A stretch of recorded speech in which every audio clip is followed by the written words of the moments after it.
Good evening, friends.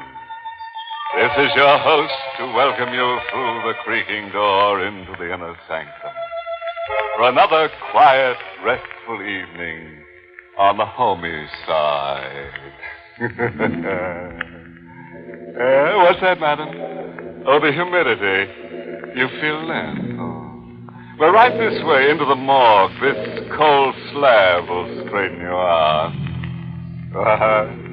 Oh, too cold. Well, how about a nice hot poker game? Cutthroat. Well, how about a nice sociable game of bridge?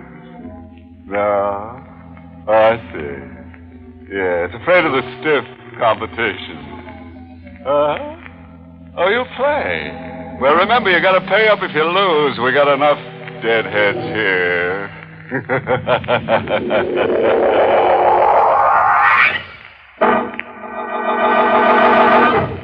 Tonight's Inner Sanctum mystery, Deadly Fair, was written by Henry Warner and stars Larry Haynes in the role of Angelo with Everett Sloane as Philip.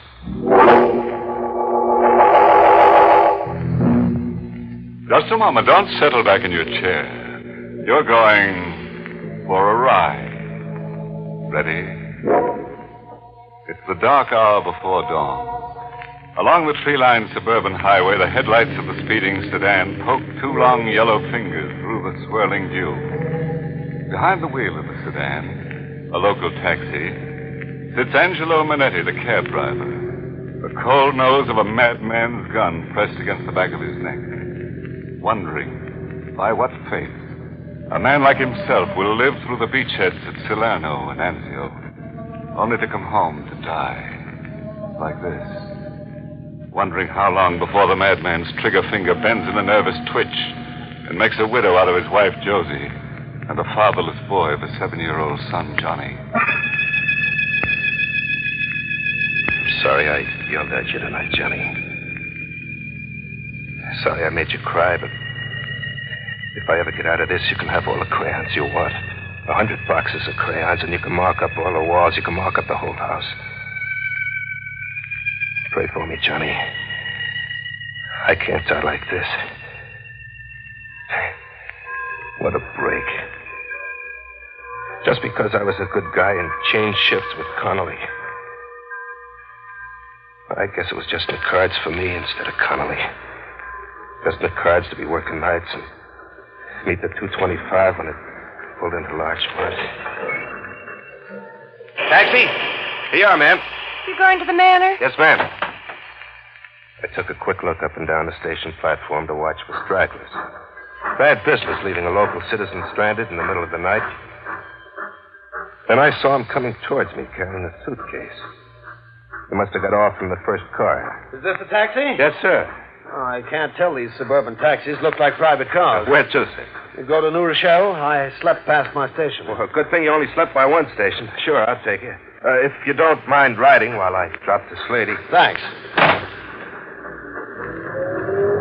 I took the mic off the dashboard. Called the office. 64, calling radio taxi. 64, calling radio taxi. Come in, 64. Station the Manor, then Rochelle. Check. I put the mic back on the dashboard hook and settled down for the run. How are you boys doing since you installed the two-way radio service? Oh, fine. Must say, it's improved the service.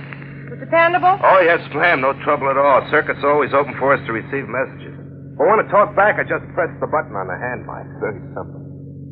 What's the address? 76 Manor Lane. Calling 64. Radio taxi calling 64. Hey, Angelo, listen to me. What's eating you, Louie? Place on fire? Hey, Angelo, just got a police call. Don't pick up a guy with a tan raincoat. The cops are looking for him. He's a killer. Take it easy, Louie. Now, what's this you're saying about a killer? What did you say? The cops say he got on at Grand Central with a ticket to New Rochelle. So what? But listen, Angelo, the guy didn't get off at New Rochelle. You pick up someone with a tan raincoat? I didn't dare turn around to look. To see if the man in the back seat had a raincoat. You could almost hear the woman sitting beside him, holding her breath. And then I recalled the guy as he walked down the station platform. I recalled plain that he did not have a raincoat. Only a suitcase. Will you pipe down, Louie? You better get some coffee at the diner. If you fall asleep, you'll be having nightmares. Roger. Good thing I have no raincoat, madam. Yes, of course. Strange that all that should stand in the way is a raincoat. How's that? Driver, right there, please, in front of the next street light. How much is it? 35 cents. Thanks. Your change. She just waved her hand as if telling me to keep it. Change from $1. She, seems kind of scared, if you ask me. Are you? Scared? What for? The killer. That Louis, he gets excited about everything, always adding a little out of his own head. What's the address in New Rochelle? Bayside Lane, 36. 36 Bayside Lane? Yes, know the place? Off Hillside Road, long driveway? That's it. I drove a party up there from the manor tonight. What did he look like? I didn't say it was a hint, did I? Well, wasn't it? Yeah, it was. Tall chap, slick-looking, mustache? Well, look, I didn't talk out of turn, did I, mister? Not at all. I rather expect I'll find him still there. What's your name? Angelo Minetti. Mine's Baker. But don't let me embarrass you, Angelo. It's quite all right. That party you drove to my house is seeing my wife. Isn't that what you think? You got me wrong, mister. I don't think nothing. Don't you really? Lots of others think so. Rather common gossip, as they say. But I'm not angry. Not at all. I'll take care of everything once I get home. Calling 64. Radio taxi calling 64. Hey, Minetti. Come in, Louie. Got some more dope on that killer. He got into Grand Central on the train from Albany. Porter in the club car told the cops the guy was making cracks about having a gun and taking care of the wife and the boyfriend. Well, so what? What are you bothering me with it for? Go call the Daily News or the Mirror. Well, wait a minute. Now, here's what I want to tell you. The cops at Mamaroneck got on the train and found the raincoat hanging on a hook in the first car. Conductor thinks it was left by a guy who got off at Larchmont with a suitcase. How about that fare you picked up? There was a gun in my fare's hand. And the gun was at the side of my head. His finger was on his lips, warning me. You did say Rochelle, didn't you? I could see the trigger finger bending. And his head shaking from side to side to tell me to say no. No, Louie. I had two. One to the manor, the other to Rockdale. Not Rochelle. I didn't get it right the first time. Forgot to call you. Also, he didn't have a suitcase. Oh, that's a relief. Say, how's about coming back to the shack so I can get a bite at the diner? Yeah, sure thing. As soon as I'm free. This guy wants me to wait for him, take him back to the station. Roger.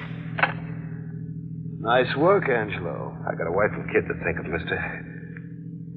Still want to go to 36 Bayside Lane? That's right. Better slow down. There's Bayside Lane right ahead. All right, this'll do. I wouldn't like it if they heard us coming up the driveway. It'll be $1.25, sir. Get out, Angelo. You want me to get out? That's right. You're coming in with me to be my witness. Witness? What for? Divorce, maybe. Oh, please, Mr. Baker, that's not right. I can't afford to get mixed up like this. Ruin my taxi. Get out. And don't slam the door. Yes, sir. Carry my bag, please. He steered me with the gun in my bag. Slowly picking each step in the dark, across the lawn shielded by a high hedge, and around to the back of the house, to the kitchen. The lights were on, and we could see his wife and the boyfriend making themselves some bacon and eggs. All right, Angelo. Pull open the door. What?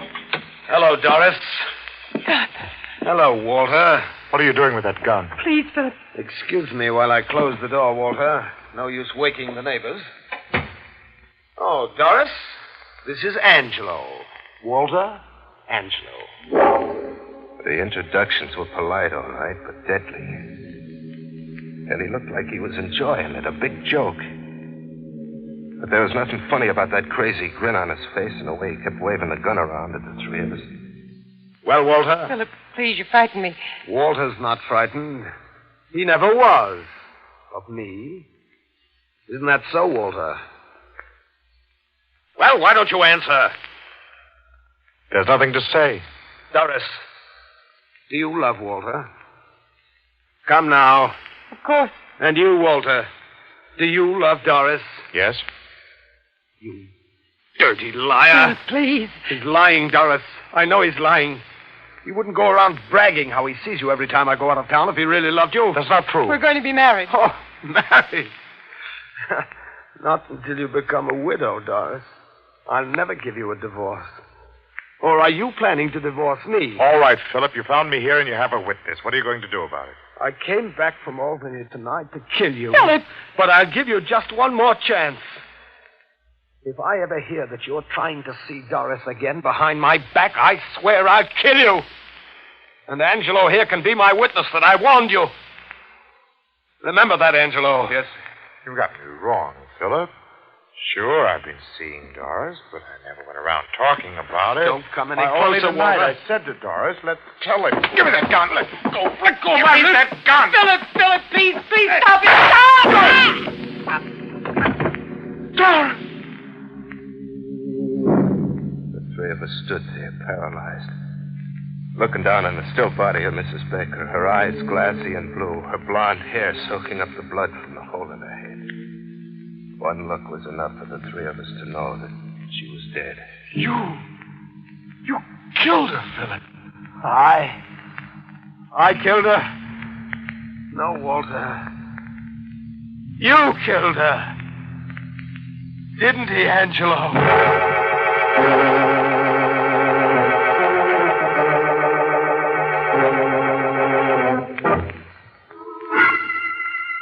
The two of them stood there, glaring at one another across the body of Mrs. Baker. Yes. You killed her, Walter. The gun was in my hand, but you killed her. If you hadn't tried to take the gun away from me... Where are you going? Phone the police? Police? Yes. Put down that phone.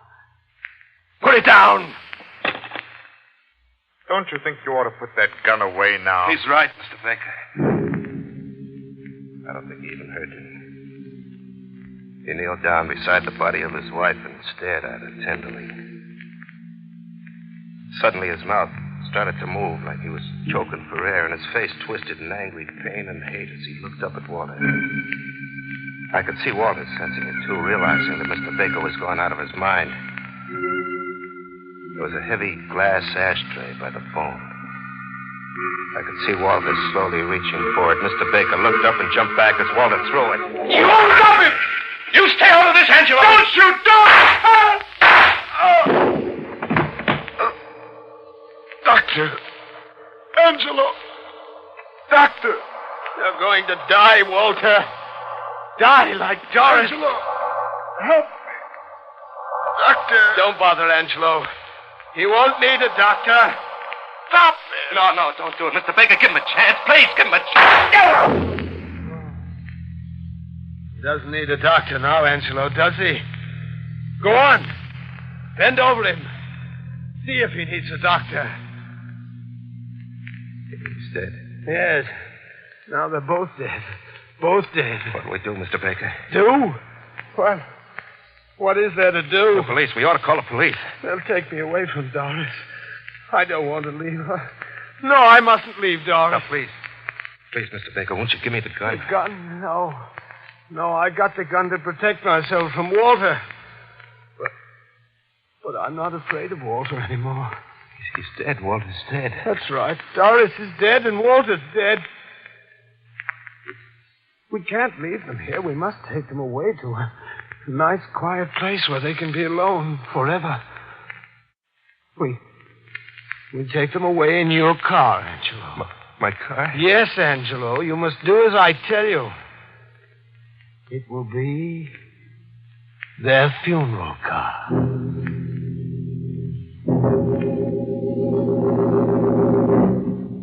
The kitchen was next to the garage. And he made me drive my car into the garage. Open the trunk compartment, Angelo. He kept the gun on me and followed me into the kitchen. He pointed to her first. I picked her up and carried her. Trying not to look at her. telling myself I ought to grab the jack handle in the trunk compartment and swing it on him, but I didn't do it. I was afraid. I was afraid I'd never live to see Josie and Johnny again. I placed Mrs. Baker in the trunk gently. And then he made me go back for the other one. Push him in, Angelo. Or his coat will stick through the door when you close it. That's better. Very good. Close the trunk. As I locked the trunk door, I grabbed the handle and bit my lip to keep from passing out. Don't you feel well? I'll be all right. Yes. You'll be all right as soon as we hit the road. The fresh country air will straighten you out. Get behind the wheel, please. I got in and he got in the back seat. I must remind you, Angelo. I'll be right here behind you with this gun in the back of your neck. Don't try to trick me. Radio taxi calling 64. Hey, Minetti, why don't you answer?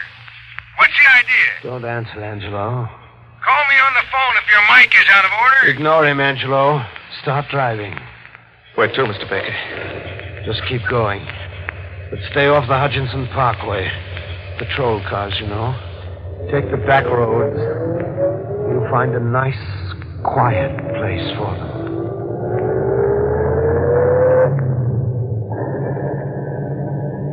We went north on the post road. Louis' call breaking in on us every minute or so. Calling 64. Radio taxi calling 64. Persistent fellow, isn't he? Well, he's sore. Expect me back to relieve him so he can go down to the diner for a bite. Pass me that cigarette lighter on the dashboard. Don't you hear me? I want the cigarette lighter. Oh, it's not working. You got any matches? In my pocket. Well, let me have them. I reached into the side pocket of my jacket, fumbling through my handkerchief and keys for the pack of matches. And then my fingers touched the crayon. A small piece of black crayon, no bigger than an inch long, with a paper wrapping. The small piece of crayon I'd taken away from Johnny after I yelled at him and made him cry for marking up the wall. What about those matches? Yeah. Here you are. I handed over the matches. But the piece of crayon was in my palm, concealed and held tight by my little finger and the one next to it. He lit his cigarette. Want a cigarette, Angelo? No, thanks. There ever was a time in my life I needed a smoke, it was then. But I was trembling with an idea. An idea to make my microphone stay open so Louis could hear me without Mr. Baker getting wise. But I had to hold on to the crayon. I couldn't take a chance reaching for a cigarette. I might drop that crayon. I waited for Louis to call me again. Calling 64. Hey, Minetti, you all right? Call me from a phone if you can hear me. Say, Mr. Baker, maybe I better answer him. Why? Well, he might think I'm in a wreck and he'll have the cops start looking for me. Yes. Yes, you're quite right. Very well, talk to him. But be careful what you tell him. I picked the microphone off the dashboard with the hand that held the piece of crayon. 64, calling radio taxi. Where the heck you been, Angelo? Let me explain, Louis. He's sitting here without a relief. Fine pal, depending on you. Get back here. I'm going down to the diner. I kept gabbing to Louis and forcing the crayon into the button on the mic, right into the hole that housed the spring button, hoping the paper wrapping on the crayon would wedge the button and keep my sending circuit open. Louis, I'm fixing a flat. Must be a loose wire. I didn't hear you until just now. I'll be back as soon as I can. Roger. I put the mic back on the dashboard, praying the crayon wedge would hold. As long as that button was wedged down, Louis couldn't talk to me. His voice came through, I'd know the crayon had slipped out. I waited. Seconds seemed like hours. No word from Louis, so the wedge was holding. I raised my voice so it would carry the 2 feet between me and the mic. Mr. Baker, are you gonna kill me, too? Kill you? Yeah, like you killed Mrs. Baker and Walter? I've been thinking about what I ought to do with you, Angelo. No, don't kill me, please. I got a wife and kid. I'll play dumb. I swear I will. I'll never tell anyone that you killed 2 people. Where are Where are we going to hide the bodies? We'll run out of gas if we keep going like this. I know where we'll go. Lake Hatoma. Doris loved Lake Hatoma. We used to go there weekends long ago. Where is Lake Hatoma? About 40 miles from here. 40 miles. I knew I had to find some way to stall them. The range of my cab's transmitter was about 30 miles. If I ever got out of range, I was done for. I had no way of knowing whether Lew had left the office or if he caught my first words telling him about my danger. Do you know how to get to Lake Hatoma from here, Mr. Baker? Roughly, I know we used to go past White Plains. Well, I got a map. Good. Stop the car. Take a look at it.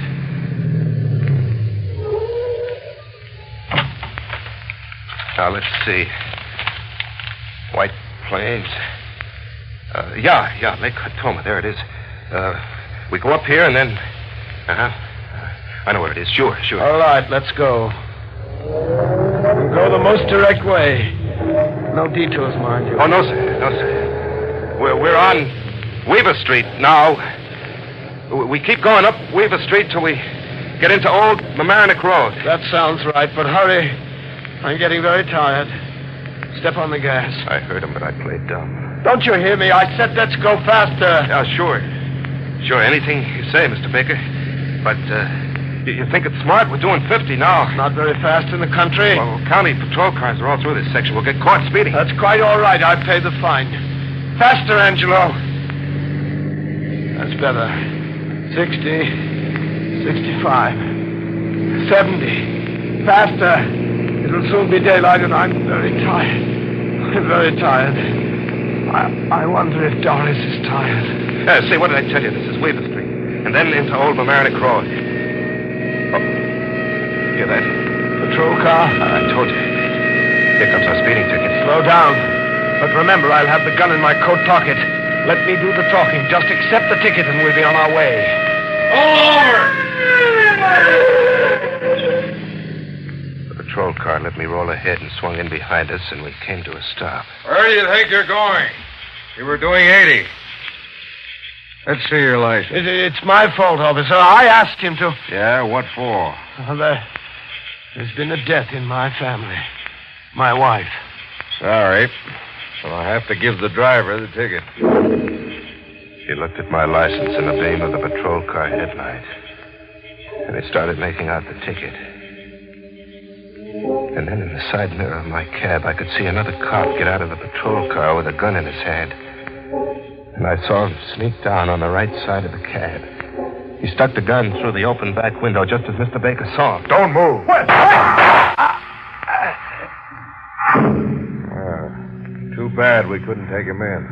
Oh, it held, Johnny. It held.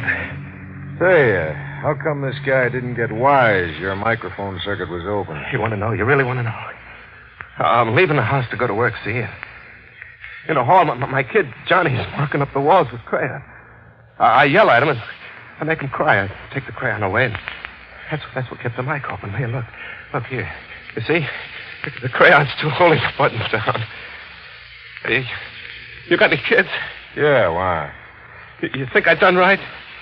Yelling at Johnny?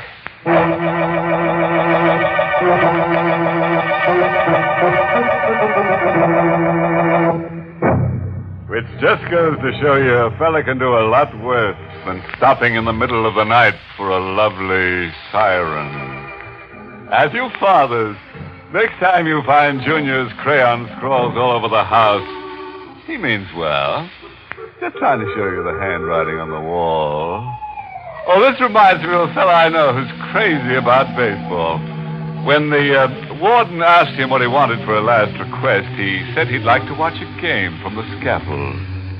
But they called it after the sixth, so he could enjoy a seventh inning stretch.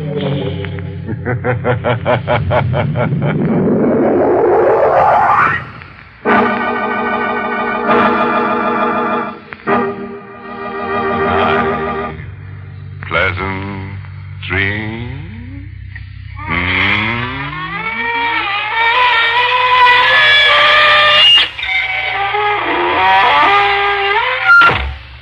Inner Sanctum was heard in the United States over CBS, the Columbia Broadcasting System, and has been rebroadcast for servicemen and women overseas. This is the United States Armed Forces Radio Service, the voice of information and education.